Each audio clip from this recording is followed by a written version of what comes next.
출애굽기 34장은 굉장히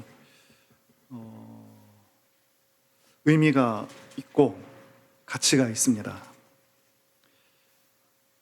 우리가 출애굽기를 1장부터 쭉 함께 묵상해 오고 있잖아요. 오늘 34장은 이스라엘 백성들이 금송아지 숭배 사건 이후에 하나님과 이스라엘 백성 사이에 언약이 재체결되는 아주 중대한 전환점입니다. 제가 중요하다고 말씀드렸던 이유가 바로 이 대목입니다. 하나님께 우리가 충성되지 못할 때가 있죠. 그리고 하나님의 사랑을 배신할 때가 있죠. 그런데 하나님께서 의지를 가지시고 그 배신한 그 등을 돌려버린 이스라엘 백성들과 다시 언약을 새롭게 체결하십니다. 아주 중대한 전환점입니다. 우리 34장 초반에도 처음에도 1절에도 보시면 모세가 시내산에서 십계명 돌판을 받아서 내려오다가 백성들이 하나님께서 말씀하셨던 그대로 황금 송아지를 숭배한 것을 보고 그 십계명을 던져서 깨뜨렸잖아요.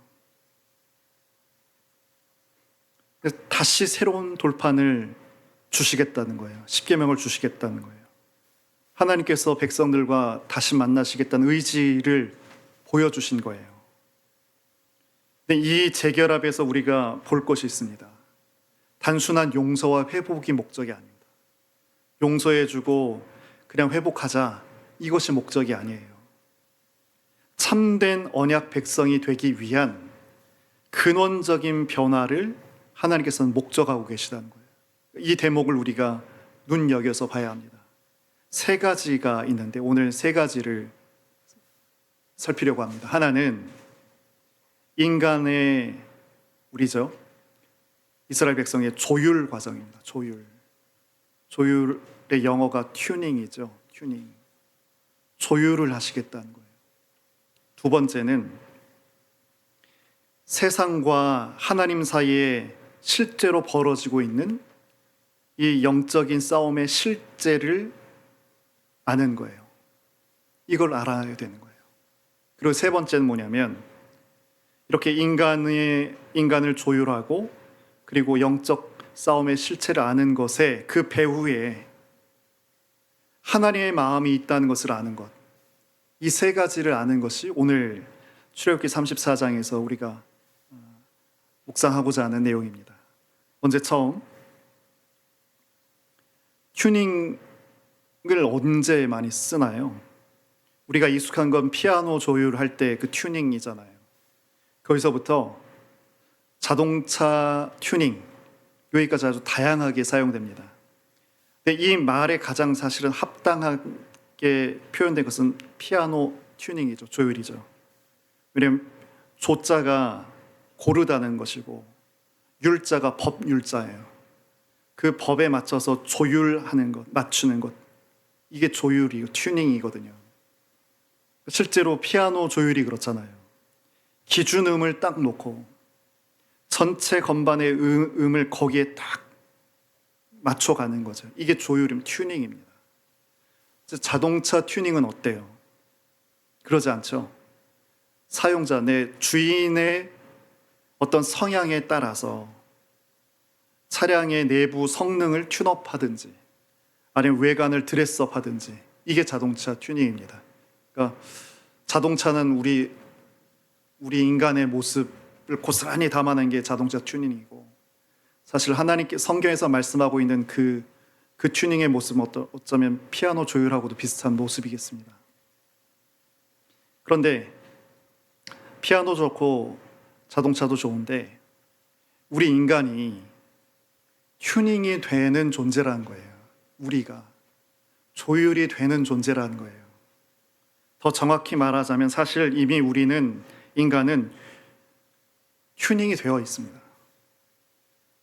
그렇기 때문에 우리가 자연인이라고 부르는 그 상태는 실제 자연스러운 게 아닌 거예요. 왜냐하면 아담과 하와가 에덴에서 그 사단의 유혹에 넘어가서 범죄했잖아요.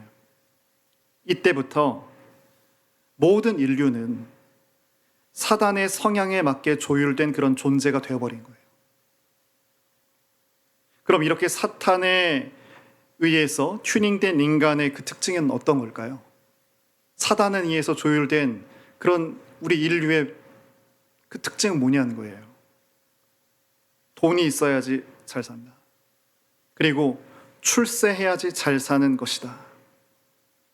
이런 세상의 기준이 가슴속 깊이 새겨져 있는 것입니다.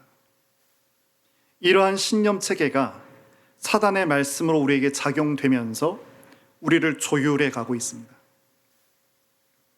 하나님께서는 이렇게 사탄에 의해 조율된 인간을 회복하는 것을 원하세요. 회복시키길 원하세요. 재튜닝 하시겠다는 거예요. 진정한 소유주이신 하나님께 맞게 다시 재조율하시겠다는 의지가 하나님께 있으신 거예요. 이런 구절을 보실까요?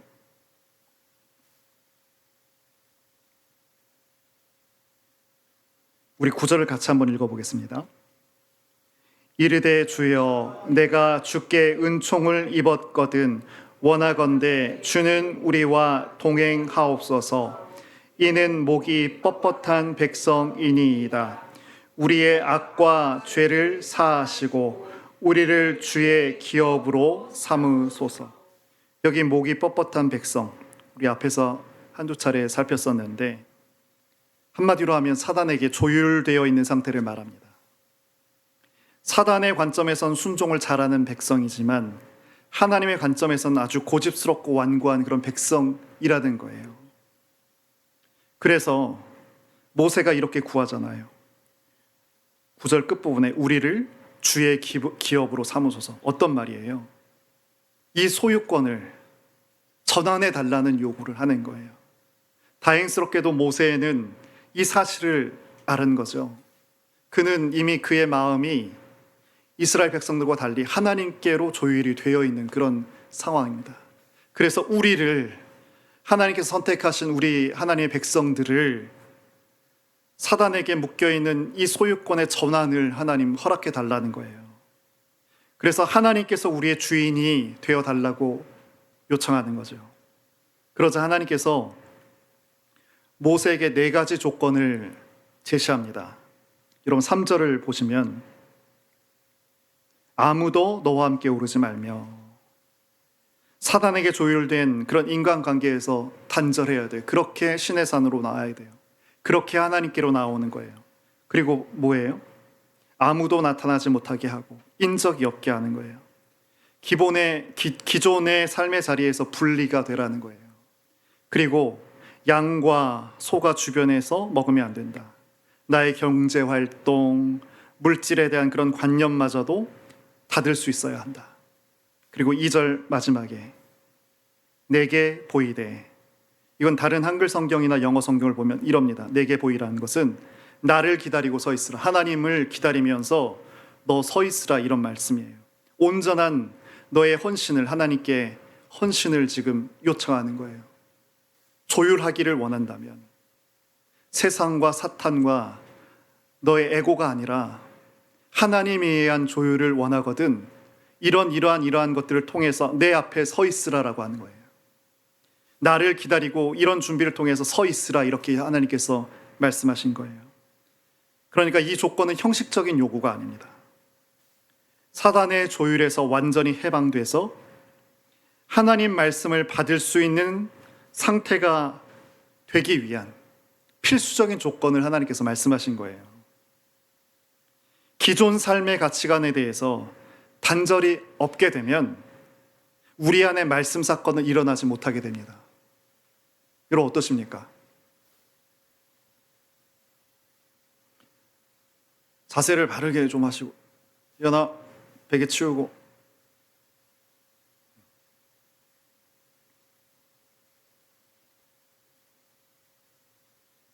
구약 시대에는요, 돌판에 새겨진 말씀을 지키냐 마느냐 하는 그런 관계였어요. 여러분 신약 시대는 근본적으로 바뀌었잖아요. 어떻게 바뀌었어요? 고린도후서 3장 3절에 의하면 말씀이 우리 가슴판에 새겼다고 했잖아요. 이런 말씀이 우리 마음판에 새겼다는 게 뭘 말한가요? 내가 주체가 돼서 말씀을 선택하고 지키는 게 아니고 말씀이 나를 지배하고 그 말씀이 나를 이끌어 간다는 것을 말해요. 그것이 우리 마음판에 말씀이 새겨졌다는 뜻입니다. 여러분, 우리는요, 광고에도 동일한 광고에 계속 노출되면 나도 모르게 그것을 내 손에 쥐고 있어요. 마찬가지로 말씀이 우리 마음에 새겨지게 되면요, 자연스럽게 그 말씀대로 살아가는 모습을 보게 됩니다. 스스로 확인할 수 있습니다.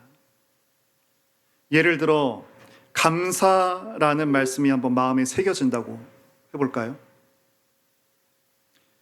감사하라는 말씀이 우리 마음에 새겨지게 되면 감사를 할지 말지를 고민하지 않습니다. 감사라는 것이 우러나오게 돼 있어요.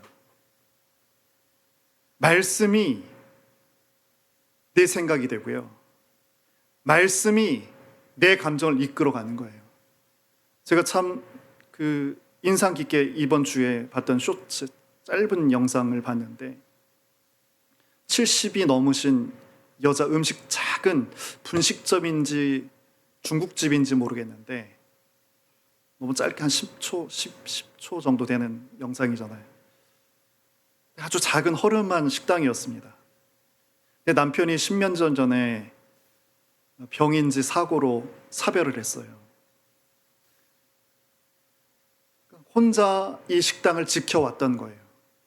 그래서 제가 깜짝 놀랐는데 이분이, 이 여사장님이 무슨 말을 해도 끝에는 다 감사합니다.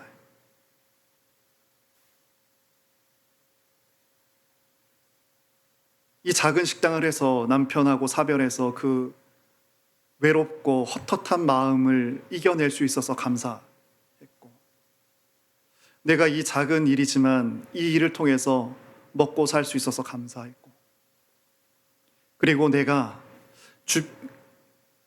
그 작은 식당에 계속 저렴하고 푸짐하게 이분이 주더라고요. 식사량을 또 양도 또 정성도 많이 들여서 또 환대하고, 그런 분들을 섬길 수 있어서 하루도 안 빠지고 그날을 오고 그분들을 이렇게 먹일 수 있어서 감사하고, 모든 말을 할 때마다 이렇게 감사를 하더라고요. 아, 이분 그리스도인인가 보다.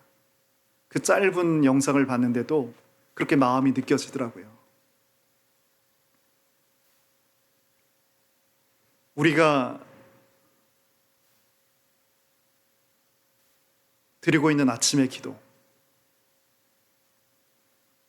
이 시간이 바로 우리의 튜닝의 시간인 거예요. 조율의 시간인 거예요.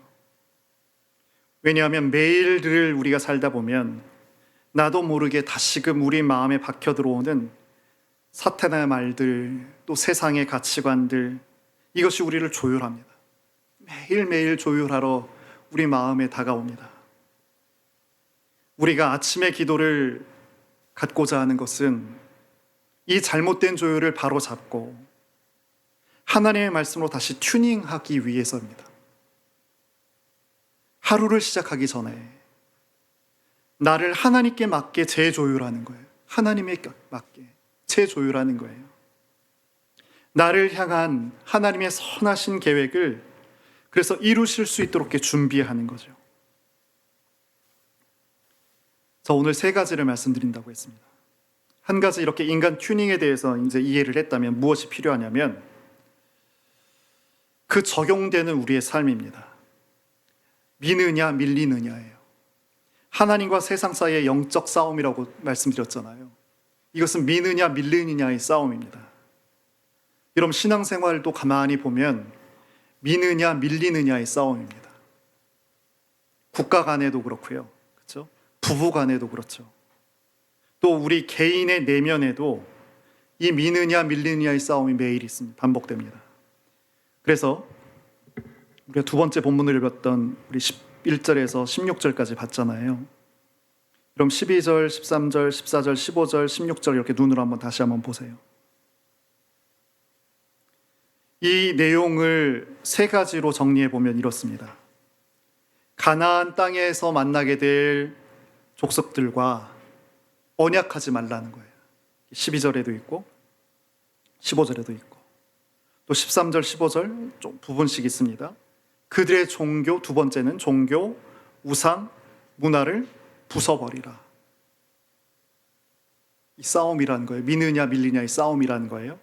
세 번째, 너의 자녀들을 그들의 자녀와 결혼케 하지 말라. 이게 16절에 있습니다. 이 세 가지입니다. 12절 끝부분에 보면 이유가 있어요. 그것이 너희의 올무, 올가미에 빠질까 봐. 그래서 말씀하신 거예요. 그런 염려가 있기 때문에 가나안의 그들의 문화, 우상, 종교가 이스라엘 백성을 향해서 밀고 들어올까 봐. 그래서 이스라엘 백성들을 사로잡을까 봐. 이것을 지금 경고하고 계신 거예요. 이 모든 말씀을 다 듣고 모세가 시내산에서 내려옵니다. 그런데 우리가 맨 마지막 절 35절을 봤잖아요. 이때 모세의 얼굴에서 광채가 났다라고 표현합니다. 여러분 보실까요? 35절만 읽었는데 29절을 한번 보시죠. 34장 29절 같이 한번 읽어보겠습니다. 모세가 그 증거의 두 판을 모세의 손에 들고 시내산에서 내려오니 그 산에서 내려올 때에 모세는 자기가 여호와와 말하였으므로 말미암아 얼굴 피부에 광채가 나나 깨닫지 못하였더라. 제가 30절 읽겠습니다. 그 모습을 바라보는 아론과 백성들입니다. 아론과 온 이스라엘 자손이 모세를 볼 때에 모세의 얼굴 피부에 광채가 남을 보고 그에게 가까이 하기를 두려워하더니 모세의 얼굴에서 광채가 나요. 여러분, 이 말씀이 굉장히 중요한 말씀입니다. 40일 동안 하나님과 만나서 하나님을 대면했습니다. 모세가요. 그리고 그 하나님께서 주신 말씀에 집중했습니다. 40일 동안에. 그랬더니 모세의 얼굴에서 하나님의 영광이 발산되고 있는 거예요. 하늘의 기운이 사람 모세의 얼굴에서 뻗어나오고 있는 거예요. 이건 그냥 단순한 종교적인 경험을 지금 표현하는 게 아닙니다. 우리 신자가 이 땅에서 살아가야 할 어떤 방향성을 말씀해 주고 있는 거예요. 여러분, 진정한 신앙생활에 지금 어떤 핵심을 우리에게 보여주고 있는 것인데 발산해야 한다는 거예요. 세상이 우리를 향해서 밀고 들어오는 게 아니고 하늘의 기운을 가지고 하나님께서 주신 그 충만함을 가지고 우리 신자가 세상을 향해서 밀고 나가는 거라는 거예요. 우리는 흔하게 우리의 눈과 귀로 세상을 듣고 보면서 그것들을 마음에 받아들이죠. 그 상태에서 하나님의 도움을 구하는 방식으로 이것을 우리의 신앙생활을 삼고 있습니다. 그것이 신앙생활일 거라 신자의 삶이라고 그렇게 이해하며 우리가 살아가고 있습니다. 근데 아니에요. 이것은 오늘 말씀에 의하면 이미 세상에 의해서 밀려버린 상황입니다. 밀려버린 거예요. 세상에 의해서 밀려버린 거예요. 참된 신앙은 모세처럼 하나님과의 만남을 통해서 하늘로 충만한 상태에서 그 기운을 발산하면서 세상을 향해서 나아가는 거예요. 여러분, 스데반 집사님의 모습을 한번 마지막 장면을 한번 생각해 보세요. 돌에 맞아서 죽는 순간에도 어떻게 해요? 주 예수여 내 영혼을 받으시옵소서 하면서 나아가고 있어요. 이렇게 기도할 수 있었던 것은 바로 이런 상태가 스데반 집사의 마음에 그 신앙에 분명하게 자리 잡고 있었기 때문에 그렇습니다. 우리가 범하는 큰 오해 가운데 하나가 이겁니다. 현 상태를 그냥 자연스러운 것으로 받아들이는 거예요. 자녀, 배우자, 돈, 쾌락 등에 다 마음을 빼앗긴 이 상태, 이거를 정상이라고 생각하는 거예요. 그러나 예수님께서 말씀하신 계명이 뭐예요? 10계명을 예수님께서 요약해서 말씀해 주시잖아요. 그 첫 번째 계명을 뭐라고 하셨어요? 마음을 다하여 뭐라고요? 하나님을 사랑하라. 마음과 뜻과 정성을 다해서 하나님을 사랑하라고요. 여러분, 이 기준에서 보면 우리 인생에, 우리의 이 하루 가운데 하나님 자리가 없는 만큼 마음에 다른 것이 가득 차 있는 것은 정상이 아니라는 거예요. 정상이 아니라는 거예요. 이미 세상에 의해서 점령된 거예요. 믿음은 우리의 마음을 하나님으로 충만케 한 다음에 그 기운을 통해서 우리의 자녀도, 나의 배우자도, 또 세상과도 그 관계를 새롭게 정립하는 것을 말합니다. 그 가운데서 새롭게 조율해 나가는 거예요. 하나님과 조율하고 내가 세상을 향해서 그렇게 조율해 나가는 거예요. 그렇게 하늘이 발산되는 것, 이것이 믿음이라는 거죠. 그렇다면 이제 우리가 가족과 직장과 우리 삶에서 여러 가지 문제와 어려움을 만나게 될 때 그럼 어떻게 해야 된다는 걸까요? 우리는 문제를 마음으로 먼저 받아요. 문제를 다 받아내요. 그래서 근심하고 염려에 사로잡히죠. 그 상태에서 하나님께 해결책을 구합니다. 우리가 되게 그래요. 근데 이미 이것은 문제에 의해서 밀려버린 상태잖아요. 이렇게 문제를 풀지 말라는 거예요. 그렇게 하는 것이 아니라는 거예요. 일단은 문제에서 도망을 가는 겁니다. 이게 중요합니다. 문제를 내가 해결하려고 하지 말고 즉시로 그 문제와 거리를 두는 겁니다. 그리고는 모세처럼 시내산으로 올라가는 거죠. 하나님 앞으로 나아가는 거예요.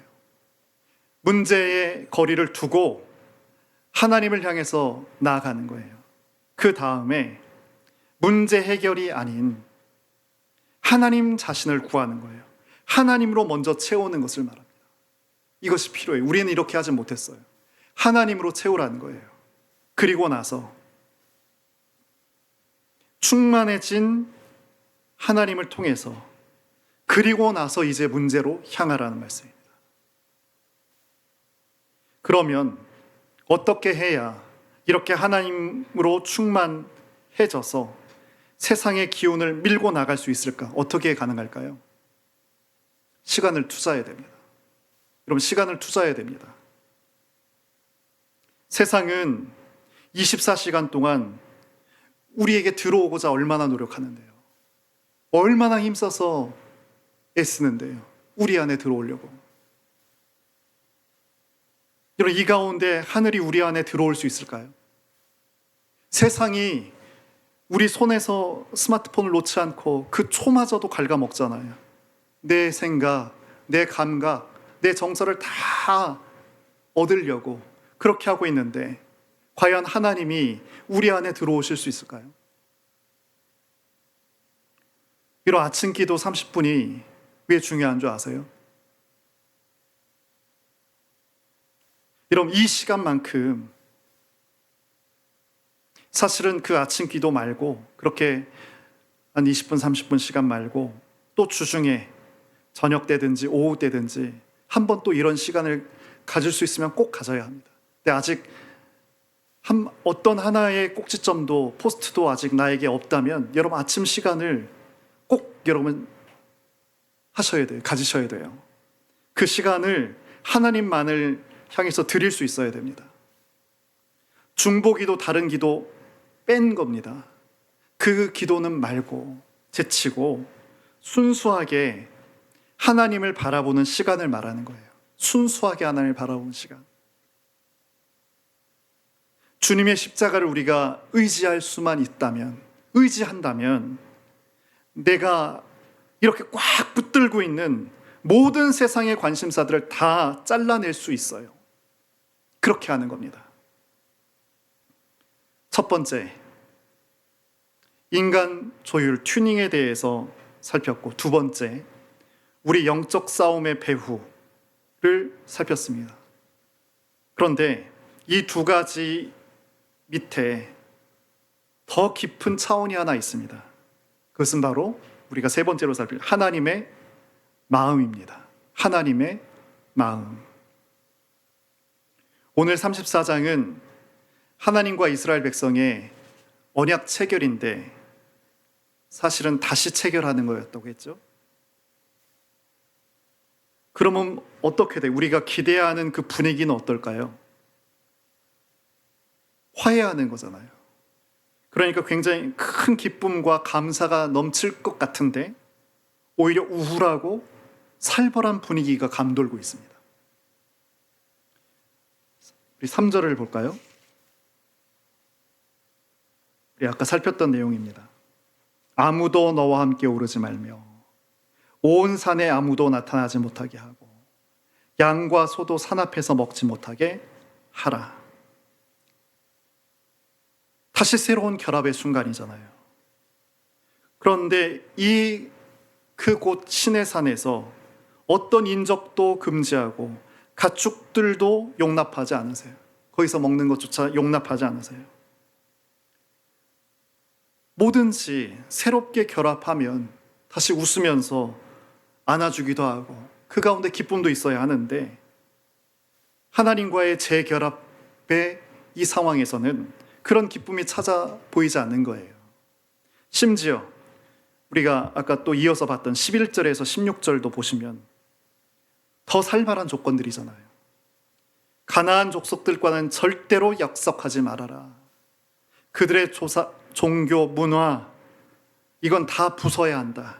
그리고 절대 그들과는 결혼해서는 안 된다. 아니 어느 결혼식장에서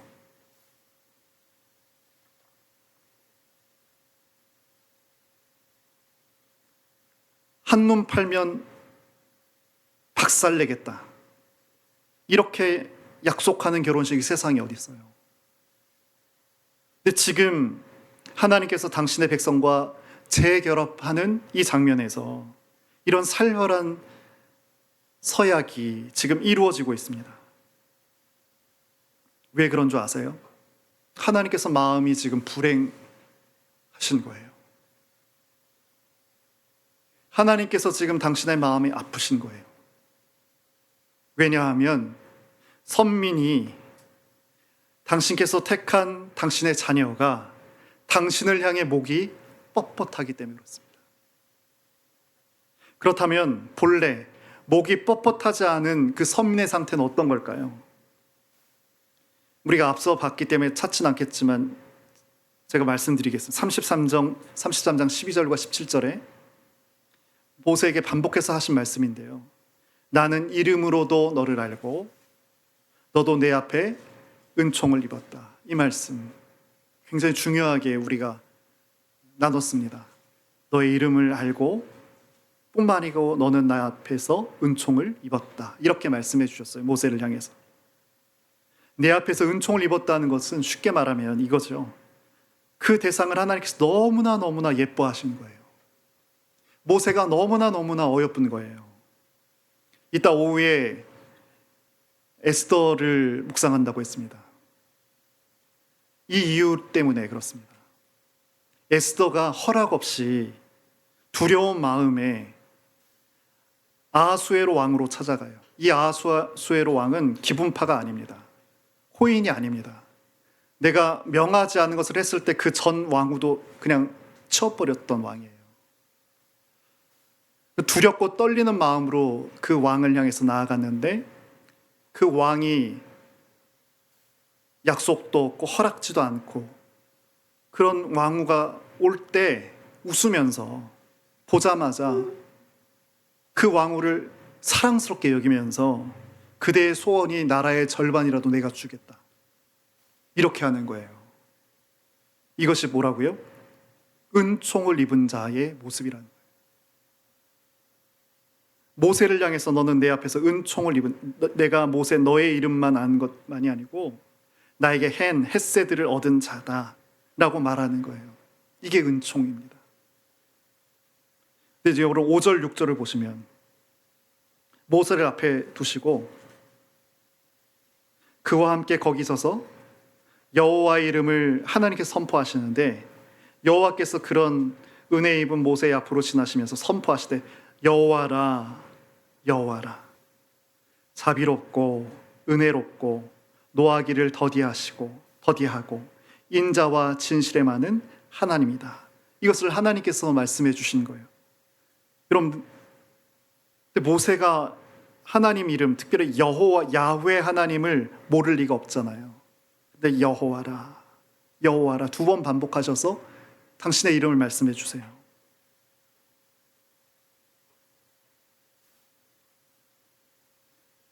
이미 모세의 이름을 알고 그 모세를 은총 가운데 너는 내 앞에서 은총을 입었다 말씀해 주신 그 하나님. 근데 당신의 이름을 거꾸로 지금 여호와라 말씀해 주시잖아요. 이름을 안다는 것 자체가 뭐예요? 그 이름만 안다는 게 아니잖아요. 그 이름이 가리킨 존재를 좋아하고 다른 존재에게 마음을 향하지 않는, 지금 그런 이심전심의 그 상황이 지금 여기서 시내산 산꼭대기에서 지금 모세와 하나님 가운데 있는 거예요. 아브라함에게 이삭이 있죠. 우리에게도 이삭만큼 이 땅에서 좋아하는 것들이 많죠. 그런데도 이 모든 것들을 뒤로 하고 내 마음의 중심을 하나님께로 보내는 거예요. 모세가 그렇게 하나님을 향했습니다. 아하수에로 왕이 에스더를 볼 때 느끼는 느낌이 이런 거예요. 에스더는 이 두려움과 내 민족이 멸망할 수도 있겠다, 이렇게 왕을 찾아가는 나의 걸음이 마지막 걸음이 될 수 있겠다. 하지만 그의 모든 마음, 그러나 내가 이걸 다 입을 닫고 가만히만 있으면 난 왕으로서 먹고 사는 것, 모든 부귀 영화를 다 누리고 살 수 있는 것, 이런 많은 섬김과 주목을 받으면서 살 수 있는 것 다 있지만 그의 마음을 하나님께로만 다 드렸잖아요. 이것이 에스더가 은총을 입을 수밖에 없는 그런 이유가 되는 거예요.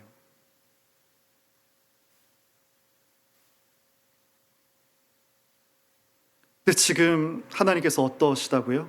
이스라엘 백성들 향해서 왜 지금 이 제 언약의 모습이 왜 음울하고 무겁냐고요? 마음의 불행감을 갖고 계시다니까요. 하나님께서 천사들에게 물으시죠. 그 24의 마음이 하늘에 올라왔는가? 천사가 답하죠. 아직 아닙니다. 그럼 어디가 있는가? 자녀 문제에 완전히 마음이 사로잡혀 있습니다. 그렇다면 최권사는 어떠한가? 사업이 잘 된다고 마음이 완전히 취해 있습니다. 이제 삼위 하나님 안에 대화를 하시죠.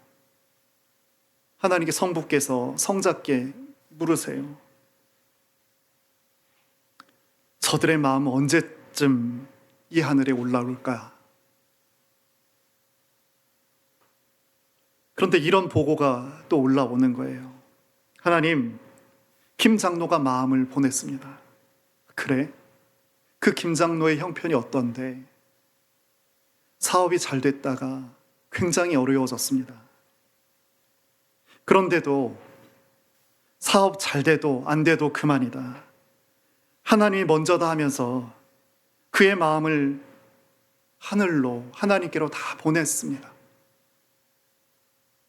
이럴 때 하나님께서 행복감을 누리신다고요. 기뻐하신다고요. 진정으로 이러한 때 하나님께서 행복해 하신다고요. 우리가 끝절로 읽은 35절을 다시 한번 보실까요? 이스라엘 자손이 모세의 얼굴의 광채를 보므로 모세가 여호와께 말하러 들어가기까지 다시 수건으로 자기 얼굴을 가렸더라.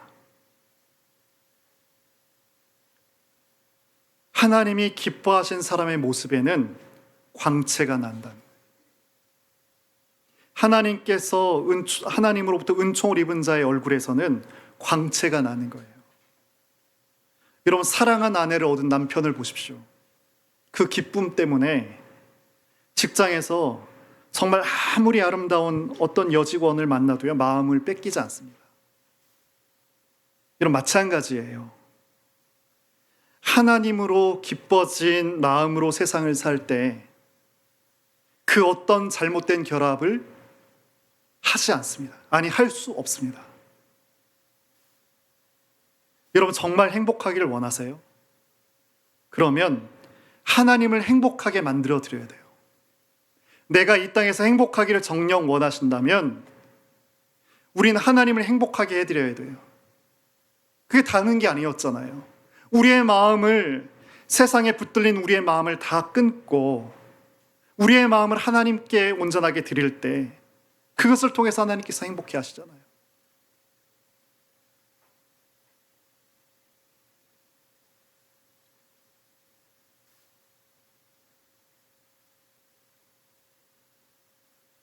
이 땅에 좋은 것 많고 신경 쓸 것 많습니다. 중요하지 않은 것 없고 좋지 않은 것 없습니다. 그런데 그렇게 대단하고 중요하고 좋은 것들을 다 두고서 하나님이 먼저라고 생각하고 내 온 마음을 다 하나님께 드린다면 하나님께서 그것을 좋아하세요. 그것을 기뻐하세요. 근데 더 놀라운 사실은 뭔지 아세요? 천지를 지으신 하나님께서 티끌과 같은 나 때문에 기뻐하시고 행복하시고 불행해 하신다는 거예요. 여러분, 이 말이 무슨 말인지 아시겠어요? 나 같은 것 때문에 불행해 하시고 나 같은 것 때문에 행복해 하신다는, 여러분, 이 사실보다 큰 은혜가 있을까요? 우리가 국가를 사랑한다고 하잖아요. 그러나 국가는 나 한 사람 때문에 행복해하거나 불행하지 않습니다. 나 같은 거 죽어도 살아도 그만인 거예요. 그런데 우주를 지으신 하나님께서 바로 나 때문에 행복해하시고 나 때문에 불행해 하신다는 거예요. 이것이 은총이 아니고 뭐예요? 한번 생각해 보세요. 만일 우리 대한민국의 대통령이 나 한 사람 때문에 시무룩해하고 국정에 지정이 있다면, 아니, 나를 얼마나 신경 쓰고 사랑하고 있는 거예요. 그런데 그런 대통령과 비교할 수 없는 하나님께서 우리 때문에 기뻐하시고 우리 때문에 불행해 하신다는 거죠. 오늘 말씀드렸던 이 세 가지를 좀 연관을 시켜서 말씀드리고 적용과 결론으로 말씀 뵙겠습니다. 지금 우리가 세 가지를 살폈습니다. 그러나 이 세 가지 주제는 독립된 것들이 아닙니다. 서로 관련이 깊어요. 아직 기억하시겠지만 정리를 위해서, 또 확인을 위해서 한 번씩 조금만 다시 말씀드려보면 1단계가 뭐였어요? 조율입니다. 인간 튜닝입니다. 사단에게 조율된 인간이 하나님의 소유가 되기 위해서 말씀을 통해서 재조율하는 거예요. 두 번째는 미느냐 밀느냐의 영적 싸움입니다. 재조율된 존재로서 세상과 영적 싸움에서 주도권을 갖고 사는 실제, 이것을 우리가 기억해야 됩니다. 우린 이 싸움에 익숙하지 못하고요, 이 싸움을 사실은 사단의 의도에 의해서 끌려가고 있어요. 그리고 하나님께는 우리는 SOS만 하고 있었단 말이에요. 밀고 나가는 거예요. 하나님께 충만되어서 밀고 나가는 거예요. 그리고 세 번째 단계, 하나님의 행복이죠. 이 모든 과정의 궁극적인 목적이 하나님을 기쁘게 해드린 거예요. 그러면서 우리 신자의 삶이 완성이 됩니다. 연결 관계를 좀 보면 여러분 보세요. 우리 인간의 조율이 없으면, 인간의 튜닝이 없게 된다면 영적 세력 싸움에서 이길 수 없을까요? 못합니다. 왜요? 사단에게 조율된 상태에서는 계속 밀릴 수밖에 없기 때문에 그렇습니다. 근데 이 영적 세력 싸움의 의식이 없다면 결코 참된 튜닝이 내 안에서 있을 수 없겠죠. 세상에 밀고 들어온 것을 계속 허용하고 있으면서 하나님의 말씀을 받을 수 있을까요? 내 삶은 계속 세상에 이끌려가고 세상이 자꾸 내 마음과 영혼을 찬탈해 가고 있는데 하나님의 말씀을 받을 수 있을까요? 그리고 가장 결정적인 거죠. 하나님의 마음을 우리가 모른다면 이 두 가정은 형식적인 것에 불과하게 됩니다. 왜 이런 치열한 과정을 겪어야 되는지 그 의미가 없기 때문에 그렇습니다. 그러니까 신자의 인생 가운데는 이 세 가지 차원이 동시에 나타나는 거예요. 그래서 아침 기도를 강조드립니다. 이 시간이 우리 인간 튜닝의 시작입니다. 동시에 하루 동안 벌어질 영적 싸움을 위한 무장의 시간인 거예요. 그리고 세 번째, 하나님께서 기뻐하시도록, 하나님께서 행복해 하시도록 그렇게 우리 마음을 하늘로 보내는 시간이 되는 거예요. 이 한 시간의 가치가 그렇습니다. 여러분 10분, 여러분 지하철에 앉아 계시던, 버스에 앉아 계시던, 학교 의자에 앉아 있던, 여러분 방에 계시던, 어디 있든 간에 이 10분의 시간을 그렇게 가지시라는 거예요. 결론과 적용입니다. 오늘 출애굽기 34장은 말씀드린 대로 단순한 용서, 회복의 내용이 아닙니다. 참된 언약 백성이 되기 위한 완전한 로드맵이 여기 출애굽기 34장에 있는 거예요. 금송아지 숭배 사건 이후에 보십시오. 하나님께서 언약을 포기하지 않으세요. 하나님께서 언약을 포기하지 않으세요. 이건 단지 당신께서 자비로우시기 때문만이 아닙니다. 의지가 있으세요. 내 백성을 통해 이루시고자 한 그 목적이 하나님께서 있으시기 때문에 이 언약을 계속 해나가신 거예요.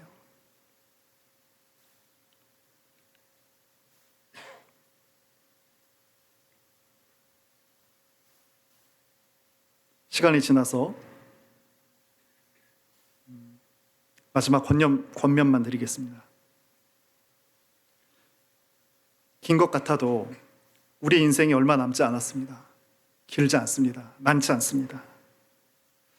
근데 그동안 우리가 살았던 그 골골하면서 살았던 이전 방식을 답습하면서 남은 시간들도 살아갈 것인가? 정말 과감하게 한번 주님의 십자가를 붙들고 세상에 대해서 다 죽고 온전하게 하나님만을 바라보면서 하나님의 기쁨을 위한 그 삶을 살아봤으면 좋겠어요. 하나님께서 우리 한 사람을 바라보실 때 에스더 보시듯 모세 보시듯 그렇게 예뻐하면서 기뻐하시는 그날까지 그렇게 우리의 신앙의 걸음을 걸어갔으면 좋겠어요. 그래서 우리의 삶 가운데서 모세의 얼굴과 같이 그 하나님의 광채가 발산되는 그런 신자의 삶이 사라지기를 기도하며 간구합니다. 오늘 이렇게 기도합니다. 다 같이 기도하겠습니다. 세상에 조율된 마음을 하나님으로 재조율하시고 세상에 밀리지 않고 하늘의 기운을 발산하면서 하나님을 기쁘게 해드리는 삶이 되게 하옵소서. 우리 잠시만 같이 기도하겠습니다.